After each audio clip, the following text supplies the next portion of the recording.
How to beat Shovel Knight. Tips and tricks from the Game Masters at the Backloggery.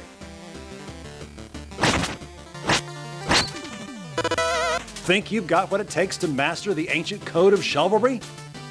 You'll need all the help you can get if you want to save the land from the evil Enchantress and her Order of No Quarter. This video cassette guide will help you discover Shovel Knight's secret weapons, and you'll learn the strategies that you'll need to conquer his toughest foes. Before you begin, read the instruction booklet included with the game cartridge, and be sure to understand all of Shovel Knight's basic moves. When you're prepared, power on your system and press the start button to begin. Shovel Knight supports battery-backed saves. Choose the adventure profile you wish to use and register your name, up to 9 letters long. Throughout the game, always keep an eye out for out-of-place blocks in the walls. Destroying these walls will reveal secret rooms and shortcuts that the Order of No Quarter tried to hide from Shovel Knight. Sometimes it pays to check if there's something hidden to the left. The world of Shovel Knight is full of surprises. It's Black Knight, Shovel Knight's arch-rival. You've come too far to lose now. Concentrate on dodging his series of 4 shovel drops. He's very quick to use a shovel slash from the front, so keep your distance and use shovel drop on him from above. There are many friendly characters who can help you in the village. Turn to pages 22 through 25 in the instruction booklet to learn about important characters like Gastrometer, Magicist, Chester, and Topal Acolyte. You can visit with the Topal King in Tropal Pond, east of Pridemore Keep. Unless you're looking for a big challenge, fill your Tropal chalices with useful magical ichor before heading into a new area.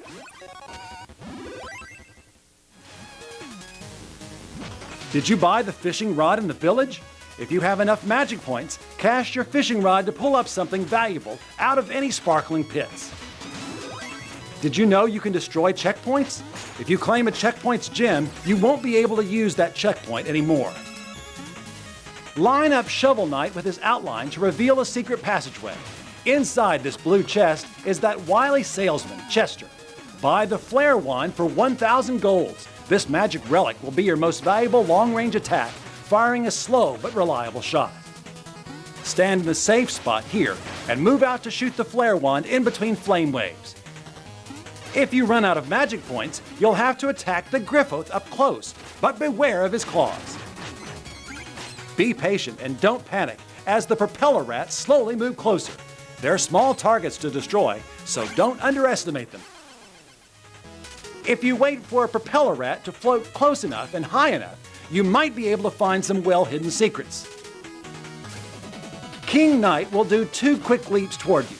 Use his paws afterward to attack or maneuver around him. When he summons the trumpets, small wrapped candies will slowly float down from above, which are dangerous to Shovel Knight. When King Knight bends forward, be ready to jump. He'll dash all the way across the screen in a lightning quick move that's almost too fast to dodge. Be aware of these attacks and shovel drop onto his crown at every safe opportunity.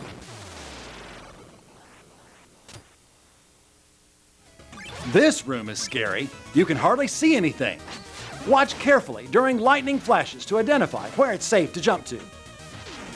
You can shovel bounce off the tops of tombstones like these, but sometimes spooks will come out to haunt you. Beware! Shovel up the float sprouts to reach new heights. Once in the air, they can be shoveled up a second time to help Shovel Knight reach even higher. In this scene, skeletons on a pull-up bar pull down when 2 characters are on a platform, and pull up when there's only 1. Don't sink into the ghost lake. Observe here how to safely deal with this. In this dark area, you must shovel the crown skull from 1 pull-up platform to 1 on the left. Here's what the room looks like on a lightning freeze frame. Think you can memorize it? To proceed in the level, fall into the pit in the middle. To find a secret, head left here. Chester will sell you the Phase Locket, which is useful in the bonus area that you can play after finishing the Lick Yard. There's 1 more dark stage to conquer before you face Spectre Knight. Here are a few freeze frames to give you an idea of how to proceed. Spectre Knight throws his scythe around the room. It's very large, but there are safe spots in the corners and on the platforms. He sometimes teleports to another corner to catch it. You can use the flare wand to push him back, but his scythe may block your shots. He'll pull some dirty tricks later in the fight, like summoning weak bone clangs and turning the whole area dark. Stay calm and be aware of all possible safe areas. Be ready to move fast. Plague Knight's oversized Bunsen burners light up quickly once you stand on them. Plague rats are tricky critters. They'll jump at you when they see you, so try to dispatch them from above. Or you could get clever and use relics like the Phase Bracelet or the Chaos Ball. Note the lighter colored blocks. These are dust blocks, which Shovel Knight drops through without bouncing, unlike the normal dirt blocks. Plague Knight's assistant, Mad Milton, throws jars all around the room and then drinks a beast brew. His larger transform size can be difficult to jump over. Use relic tools to get in extra damage from a distance. Blue Bunsen burners fire up at regular intervals. If you're not feeling confident with your timing, try using the phase charm to pass through more easily. What's the meaning of this? Plague Knight has created gelatinous clones of Shovel Knight. These mockeries do an admirable job, but they just can't keep up with the real Shovel Knight's moves. At last, we meet Plague Knight himself. The floor blocks can be destroyed by Plague Knight's exploding plague flasks, which makes it difficult to find solid footing. Watch out for the 2 plague flares that roll out of each explosion. When he conjures up the boiling plague jars, watch out! The next explosion could trigger a reaction that destroys most of the floor. It can be tough to attack Plague Knight as he jumps around, so try using a magic weapon like the Chaos Orb, which works very well on uneven flooring. When underwater, Shovel Knight can jump very high. Hold the A button for a longer jump, but be careful not to jump into any ceiling spikes. Sometimes it's unsafe to use a shovel bounce down here. Invis-eels show up when you least expect them. If one starts to appear, get out of its way, then attack. Eel mages cast plasma barriers. You can destroy these one at a time before they fire them as shots aimed directly at you. That's when they're vulnerable. Attack! Time to do business with our good friend Chester. Wait, this isn't Chester. It's a giant abyss fish. Don't fight, just run. Beware of the baby fish she shoots out of her mouth and the tricky platforms ahead. Now the weak point is open. This is one fish that won't be quite so easy to fry. Don't try to shovel bounce off her back because that won't work. Use the flare wand from a distance or attack with regular shovel slashes. You can destroy the baby fish, but it may be easier to just avoid them. Oh, it turns out Chester was there all along. If you can afford it, buy his newest magical relic, Throwing Anchor. Trick the anchors into falling on you, but don't jump too soon. Watch the correct timing here. It's Treasure Knight, the big boss of the Iron Whale himself. When he aims his anchor cannon, get ready to jump. He does short but quick dashes back and forth, so don't stand near him on the ground. If you mostly stay up in the air above him, performing shovel drop as you attack, you shouldn't have much to worry about in this fight. With Plague Knight and Treasure Knight defeated, you can now visit Armor Outpost. Climb into the airship above the town to discover what upgrades the Armorer and Shovelsmith have to offer. Mole Knight has burrowed himself deep within the Lost City. Let's dig in. Follow along with the bouncy lava beetle, but don't let him get too far ahead. You don't want to lose your ride. Bounce off his bouncy green back to get even higher. If you picked up the silver dynamo armor in Armor Outpost, you'll have a much easier time fighting those pesky gold armors. Dynamo armor gives you a charge slash to use anytime after you perform 2 shovel bounces. Simply bounce off a gold armor shield, then quickly slash his front. These are boom blocks. Be careful which one you start the explosion with, and be careful how you fight around them. Shovel drops are not recommended. The cooled lava has become green and bouncy. Use this to reach high places. Over here is where you'll find Chester. Today, he's selling Dust Knuckles, which you'll want to use in a bonus stage that you can play later. Shovel the green blobs onto the lava to cool it and make it bouncy. Be quick! The effect only lasts for a few seconds. Watch out, Shovel Knight! This part is tricky because you'll have to use Shovel Drop to break through the hard blocks, then perform a regular Shovel Slash to cancel the drop before you hit the boom blocks below. Mole Knight begins the battle by blasting himself from wall to wall several times. This is a great opportunity to get in some extra hits. Next, he throws walls of dirt at you. Concentrate on destroying these, not attacking Mole Knight. When the mounds of dirt come up, look carefully for Mole Knight's helmet peeking through and dig him up. He then explodes and becomes temporarily invincible while flames shower around the room.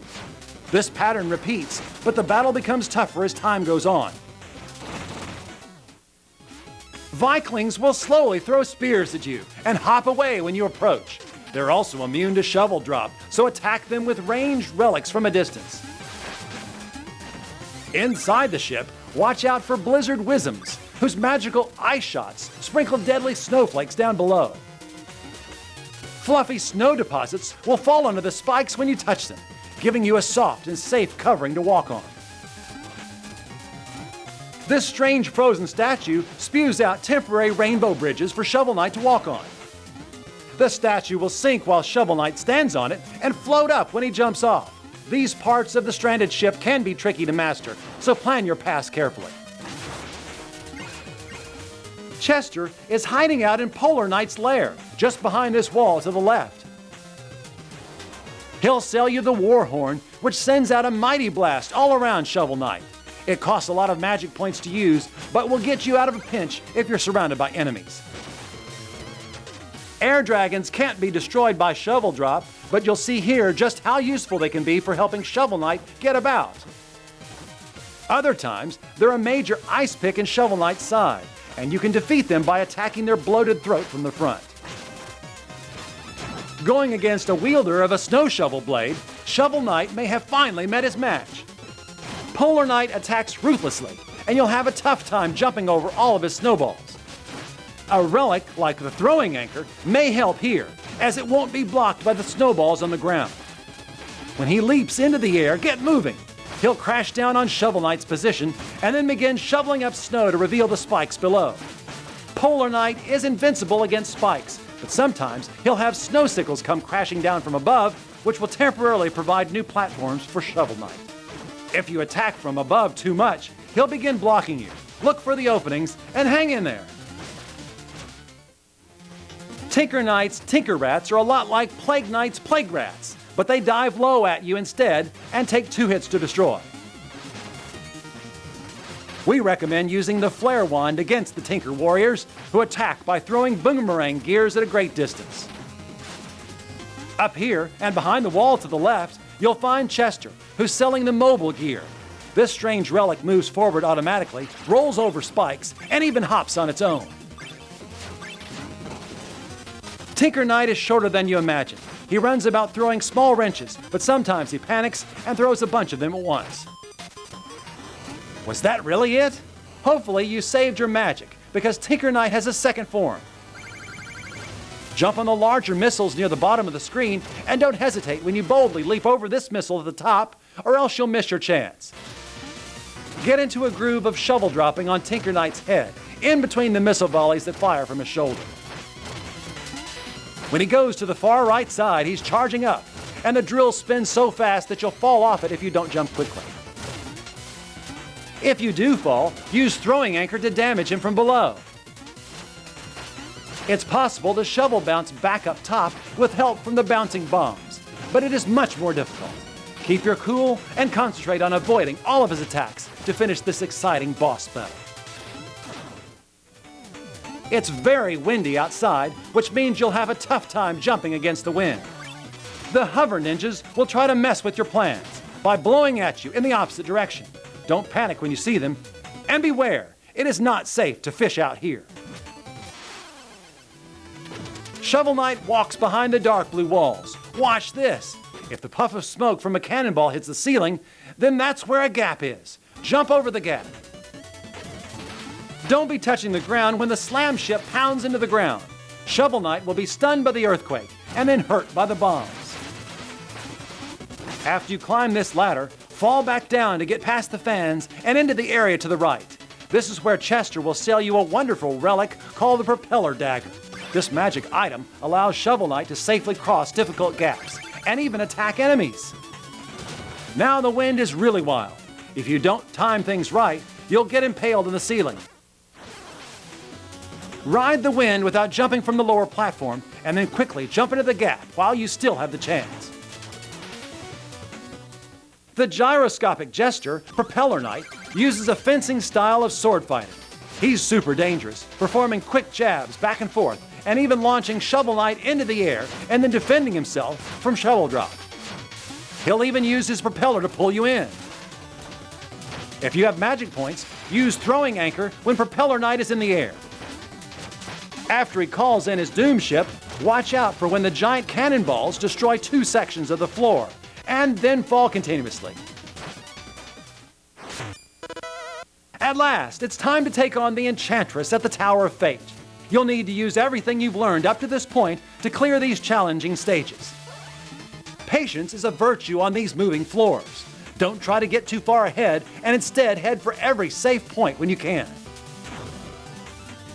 Out in the acid rain, where everything is turned black, some platforms are magical illusions. Look very carefully. Raindrops only fall on real platforms.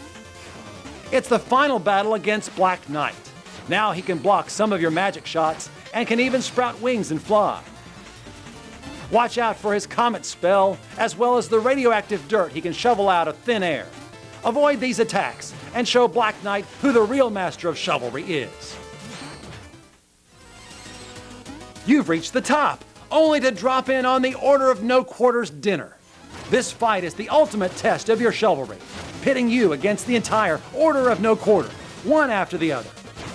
Here's a real pro strategy. Save the wall meat that you're awarded after every knight is defeated until you really need it.